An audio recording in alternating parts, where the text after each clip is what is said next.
In the 1970s, there was a resurgence of Western movies. They portrayed America during the late 1800s, a period when the country was still developing. Disorder was common in the distant frontiers, deserts, and isolated towns. Themes of greed, survival, justice, and freedom prevailed during this time. Traditional Westerns often featured characters representing lawfulness, lawlessness, indigenous people, and anti-heroes. The film industry underwent significant changes compared to the era of Jimmy Stewart, John Wayne, Gary Cooper, and others. New subgenres emerged, such as acid westerns, and those with countercultural and anti-capitalist themes. These films focused on the harshness and unpredictability of frontier life. Space westerns, like Outland, transported the classic Western formula into outer space. One of the most popular subgenres was science fiction westerns, which used futuristic elements to explore society's expansion across the universe. The 1970s witnessed a wave of experimental westerns that offered fresh perspectives on the genre. The Outlaw Josie Wales is a 1976 American Western movie directed by and starring Clint Eastwood. The story takes place during and after the American Civil War and follows Josie Wales, a farmer from Missouri whose family is killed by Union militants. Seeking vengeance, Wales joins a Confederate guerrilla group and becomes known as a formidable fighter. After the war, all of Wales' comrades surrender to Union soldiers, but they are betrayed and killed. Wales becomes a target for bounty hunters and Union troops as he tries to start a new life. In the film's 1986 sequel, The Return of Josie Wales, Michael Parks portrays the character, with Mary Ann Everett playing his wife, Laura Lee. Cabe and Mrs. Miller is a 1971 American revisionist Western, starring Warren Beatty and Julie Christie, filmed in British Columbia, Canada, in the fall and winter of 1970, receiving critical acclaim in the years since its release. Earning an Oscar nomination for Christian in the Best Actress category. Deemed the 8th greatest Western of all time by the American Film Institute in its AFI Top 10 list in 2008. The Ballad of Cable Hogue, released in 1970, stars Jason Robards as Cable Hogue, an aged prospector in this Western film. He transforms a dry desert watering hole into a business as a tribute to the adventurous spirit of the Old West. Through comical actions, Hogue embodies the self-serving nature of the untamed frontier.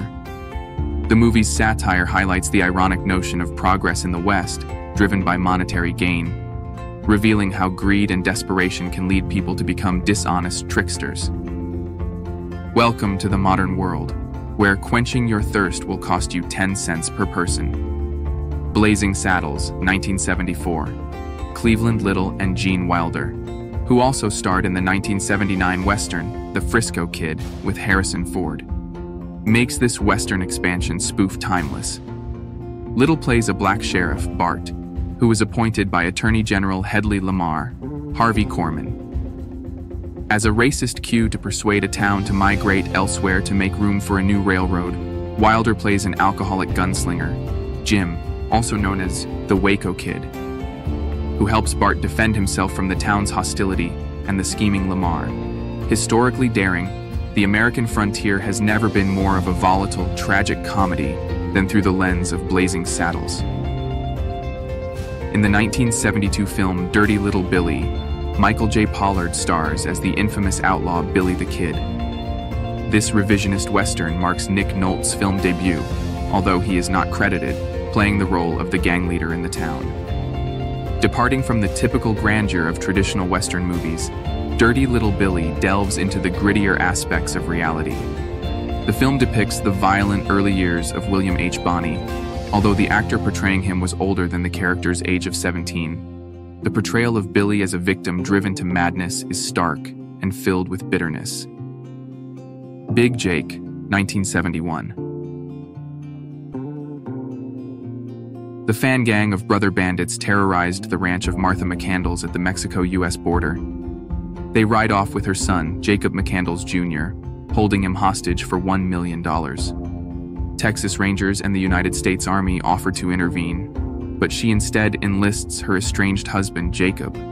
Big Jake McCandless John Wayne to save his son, Little Jake.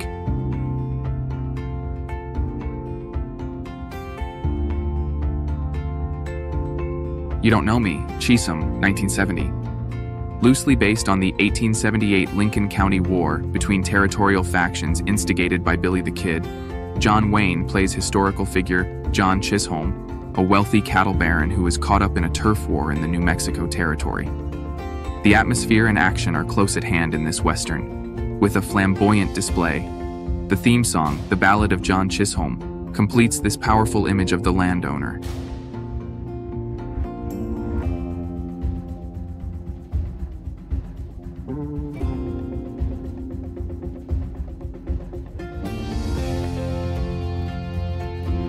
Keoma, 1976. He shot me, and he's turning around. And this old man can't target without looking. He's always one to go, and belongs to Caldwell. He'll do everything he's got.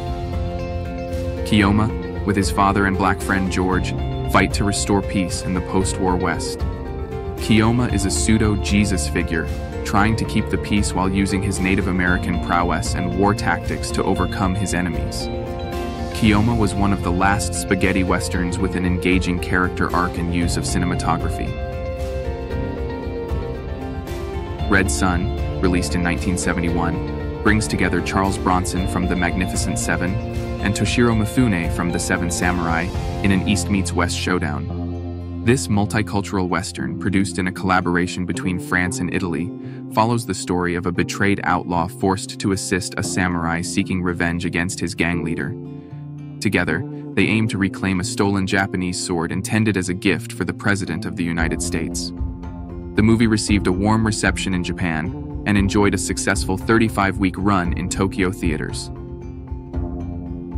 The Shootist, released in 1976, features George Bernard as J.B. Brooks, a former sheriff and gunslinger representing a dying breed in the era of Western expansion. As new inventions like cameras and trolley cars reshape society, Brooks learns from the town doctor that he has terminal cancer and only a few weeks to live. Old outlaws catch wind of Brooks's status as the last of his kind and plan to end his life before he becomes a part of history. John Wayne's portrayal of Brooks in The Shootist marked the end of his extensive film career, serving as a fitting conclusion to his more than 200 films. Thanks for joining us at Remember When. If you enjoyed this video, chances are you'll love our other videos as well. Check them out.